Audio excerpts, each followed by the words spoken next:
उत्पत्ति की दृष्टि से 4 प्रकार के प्राणी होते हैं। जरायुज, अंडज, स्वेदज और उद्भिज। ये उत्पत्ति की दृष्टि से प्राणियों के भेद हैं। जरायुज कौन हो गए? जो जेर सहित माता के गर्भ से उत्पन्न होते हैं। जैसे मनुष्य, पशु सब बच्चे जन्म लेते हैं तो जेर, ये झिल्ली आदि जिसको ढके होते हैं। पशु आदि के भी, गाय आदि के देखो बच्चे भी होते हैं तो झिल्ली आदि से पहले ढके होते हैं, तो उसको इसलिए जरायुज कहा जाता है।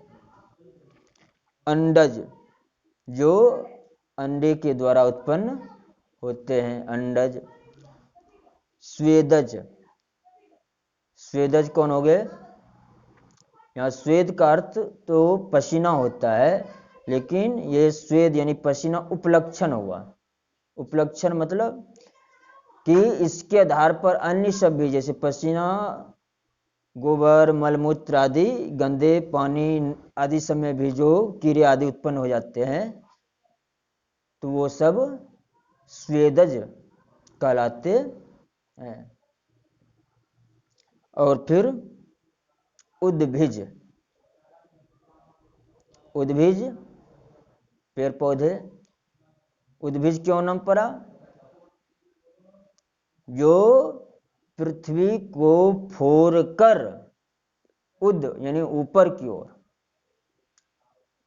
उत्पन्न होते हैं। तो अंकुर आदि जो होते हैं पृथ्वी का आवरण हटा करके ही तो ना, इसलिए ये 4 प्रकार के प्राणी। देखो अब यहाँ ये बायोलॉजी सब जीव विज्ञान आ गया कि नहीं?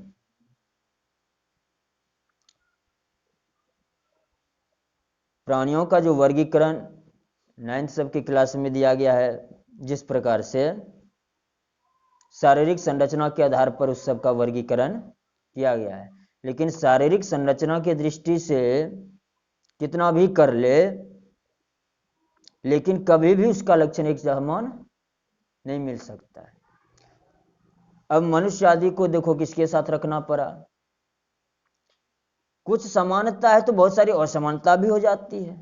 तो यहां भी तो वर्गीकरण जो किया गया है जीवों का, तो कोई भी जीव सृष्टि में ना तो पूर्ण समान हो सकता है, ना पूर्ण असमान हो सकता है।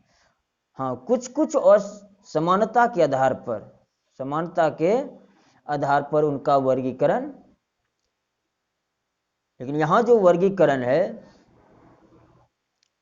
उनकी अपेक्षा उन्नत है। इनमें सब आ जाते हैं। गति के दृष्टि से 2 भाग में बांट दिया। गति के दृष्टि से जीव को 2 वर्गों में, कौन सा? अस्थावर और जंगम। ये भी 2 प्राणी। अस्थावर हो गए जो चल फिर नहीं सकते, पेड़ पौधे, लता गुल्म ये सब, और जंगम हो गए जो चल फिर सकते हैं।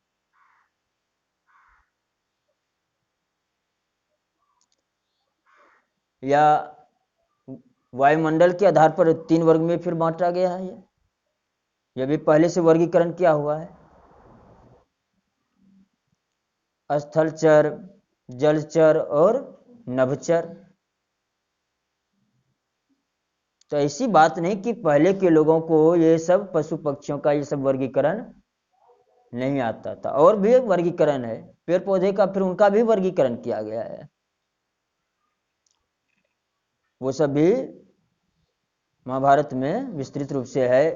1 खुर वाले, 2 खुर वाले, फिर उसका क्या लक्षण होता है, उसके आधार पर ये सब वर्गीकरण है। पेड़ पौधे के भी ये 7 प्रकार के पेड़ पौधे का वर्गीकरण किया गया है। तो संयुक्त सदनी पूर्व सब भी बताएं।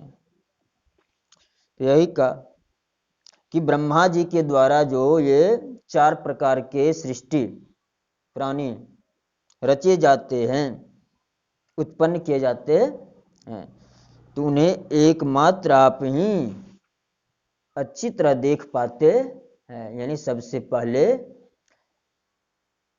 क्योंकि ब्रह्मा जी के अतिरिक्त तो और कोई होता है नहीं है, तो भला कौन देखे उस समय। तो यही तो बहुत बड़ी चीज है एक, क्या कि आधुनिक विधा से जितने सिद्धांत का प्रतिपादन किया जाता है उसमें अधिकांशतः अनुमान पर आधारित होता है। अब इससे ज्यादा वो कर भी क्या सकते हैं? अनुमान से ज्यादा क्यों? पहले पृथ्वी आदि की रचना होगी तभी तो मान लो जीव की उत्पत्ति संभव है। जब फिर सृष्टि की रचना कैसे हुई, तो यह मनुष्य अपने आप अपने बुद्धि के बल पर कभी पूर्णतः जानने में सफल हो ही नहीं सकता है बिना शास्त्र का।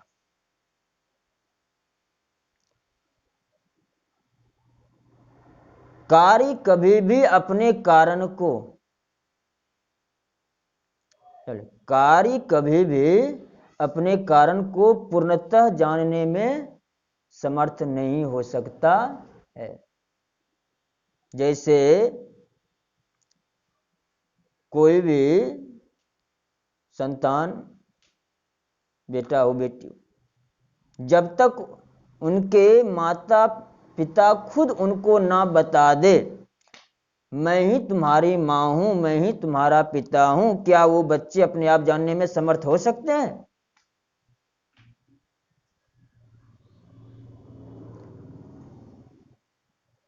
तो इसीलिए मनुष्य अपने आप अपने बुद्धि के बल पर सृष्टि का विज्ञान कभी जान ही नहीं सकता है। इसलिए उनके द्वारा सृष्टि से संबंधित जितने प्रकार के ये सब सिद्धांत प्रतिपादित किए जाते हैं अस्थायी नहीं होते।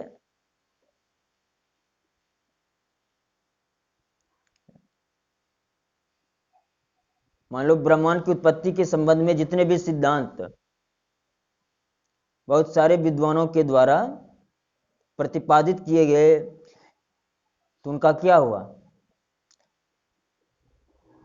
पहले वाले सिद्धांत का बाद में आने वाले वैज्ञानिकों ने गलत सिद्ध करके अपने सिद्धांत का प्रतिपादन किया, फिर उनके सिद्धांत को काट करके फिर उससे के बाद आने वाले वैज्ञानिकों ने किया।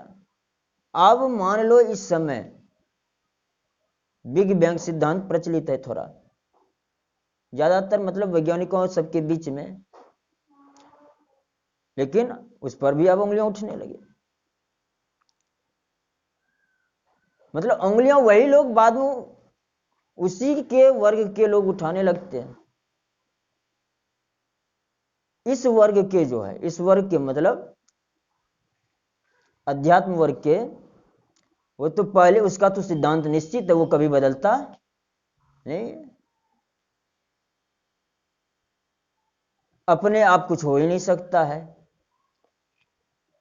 बिग बैंग सिद्धांत में क्या है? सर्वप्रथम एक बिंदु मात्र कोई पदार्थ